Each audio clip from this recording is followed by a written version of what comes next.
വർഷം തോറും ലക്ഷക്കണക്കിന് വിശ്വാസികൾ എത്തുന്ന ശബരിമലയുടെ പേരിലുള്ള തർക്കങ്ങൾ അങ്ങനെ നീണ്ടുപോവുകയാണ്. രണ്ട് യുവതികളെ ശബരിമലയിൽ പ്രവേശിപ്പിക്കാൻ സർക്കാർ കാണിച്ച മിടുക്ക് പിന്നീടങ്ങോട്ട് ഭക്തരുടെ സൗകര്യങ്ങൾ ഒരുക്കുന്ന കാര്യത്തിൽ കാണാത്തതിൽ തീർത്ഥാടകർ ഇപ്പോഴും ആശങ്കയിലാണ്. കർക്കിടക മാസ പൂജകൾക്കായി നട തുറന്നു കഴിഞ്ഞു. അടുത്ത മണ്ഡലകാല സീസൺ വരാൻ മാസങ്ങൾ മാത്രമാണ് ബാക്കിയുള്ളത്. സർക്കാർ ഒന്നും ചെയ്യുന്നില്ല. എന്നാൽ ആരെങ്കിലും മുന്നിട്ടിറങ്ങിയാൽ അവരെ തടയുന്ന സമീപനം എന്തിനെന്ന ചോദ്യവും ഉയരുന്നുണ്ട്. അതിന് ഉദാഹരണമാണ് വിശ്വഹിന്ദു പരിഷത്തിന്റെ ആഭിമുഖ്യത്തിൽ നിലയ്ക്കലിൽ നിന്ന് പമ്പ വരെ ശബരിമല തീർത്ഥാടകർക്ക് സൗജന്യമായി ബസ്സിൽ യാത്രാ സൗകര്യം ഒരുക്കാനുള്ള സന്നദ്ധതയെ സർക്കാർ എതിർത്ത് സുപ്രീം കോടതിയിൽ സത്യവാങ്മൂലം നൽകിയിരിക്കുന്നത്. ശബരിമല തീർത്ഥാടകർക്ക് നിലയ്ക്കൽ പമ്പ റൂട്ടിൽ സൗജന്യ യാത്രയൊരുക്കാൻ വിശ്വഹിന്ദു പരിഷത്ത് സമർപ്പിച്ച ഹർജി തള്ളണമെന്ന് സർക്കാർ ആവശ്യപ്പെട്ടിരിക്കുകയാണ്. സൗജന്യ യാത്രയ്ക്ക് അനുമതി നൽകണമെന്ന ആവശ്യമുന്നയിച്ച് വിശ്വഹിന്ദു പരിഷത്ത് നേരത്തെ ദേവസ്വം ബോർഡിനെ സമീപിച്ചിരുന്നു. ഇതിന് അനുമതി നൽകാത്തതിനെ തുടർന്ന് ഹൈക്കോടതിയിൽ ഹർജി നൽകിയെങ്കിലും അനുകൂല ഉത്തരവുണ്ടായില്ല. രണ്ടിടത്തും സർക്കാരിന്റെ എതിർപ്പാണ് വിലക്കിന് കാരണമായത്. ഹൈക്കോടതി വിധിക്കെതിരെയാണ് വിശ്വഹിന്ദു പരിഷത്ത് സുപ്രീം കോടതിയെ സമീപിച്ചത്. ഈ ഹർജിയും തള്ളണമെന്നാണ് സർക്കാരിന്റെ ആവശ്യം.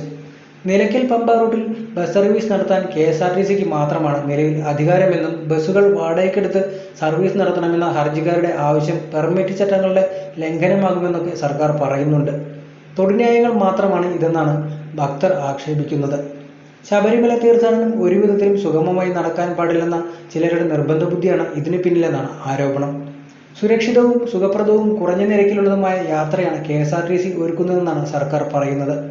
മണ്ഡല മകരവിളക്ക് കാലത്തും മറ്റ് വിശേഷാവസരങ്ങളിലും മാസപൂജയ്ക്ക് നട തുറക്കുമ്പോഴും തീർത്ഥാടകർക്ക് വേണ്ടി വിപുലമായ സൗകര്യങ്ങളാണ് KSRTC ഒരുക്കുന്നതെന്നും പറയുന്നുണ്ട്. ബസ്സിൽ തീർത്ഥാടകരെ നിർത്തി യാത്രയില്ല, വേണ്ടത്ര ബസ്സുകളിലാണെന്നും പറയുന്നുണ്ട്. അമിത നിരക്ക് ഈടാക്കുന്നില്ല എന്നൊക്കെ സത്യവാങ്മൂലത്തിൽ എഴുതി പിടിപ്പിച്ചിരിക്കുന്നത് തെറ്റാണെന്ന് മണ്ഡല മകരവിളക്ക് കാലത്തെ വാർത്തകൾ കാണുകയും കേൾക്കുകയും ചെയ്യുന്നവർക്ക് പോലും മനസ്സിലാകുന്നതാണ്.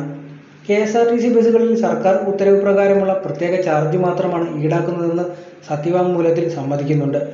തീർത്ഥാടനത്തിനെത്തുന്ന ശബരിമല അയ്യപ്പന്മാർ അനുഭവിക്കുന്ന ദുരിതങ്ങൾക്ക് കൈയും കണക്കുമില്ലെന്നാണ് അവർ പറയുന്നത്.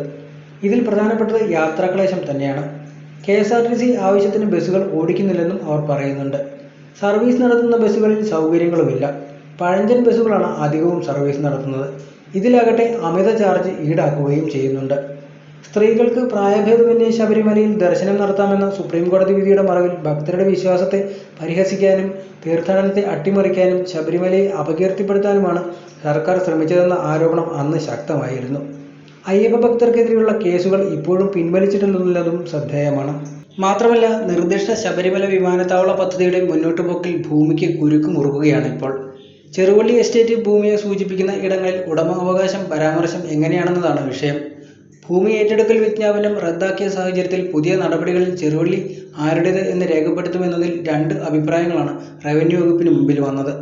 അയന ട്രസ്റ്റ് കരമടച്ച് കൈവശം വെച്ചു വരുന്നതും സർക്കാർ ഉടമസ്ഥാവകാശം ഉന്നയിച്ച് സിവിൽ കേസ് കൊടുത്തിട്ടുള്ളതുമായ ഭൂമി എന്ന് പരാമർശിക്കണമെന്ന് ഒരു വാദമുണ്ട്.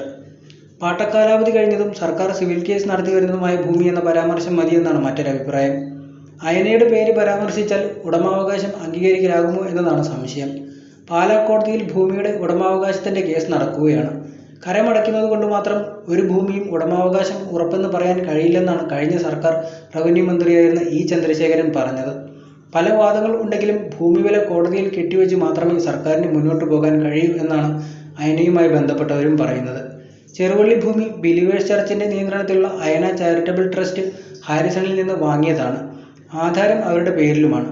വിമാനത്താവള പദ്ധതിക്കായി ഭൂമി ഏറ്റെടുക്കുന്നതിനുള്ള വിജ്ഞാപനങ്ങളിൽ തങ്ങളുടെ ഉടമാവകാശം സൂചിപ്പിച്ചിരുന്നില്ലെന്നാണ് ചർച്ചിന്റെ പരാതി.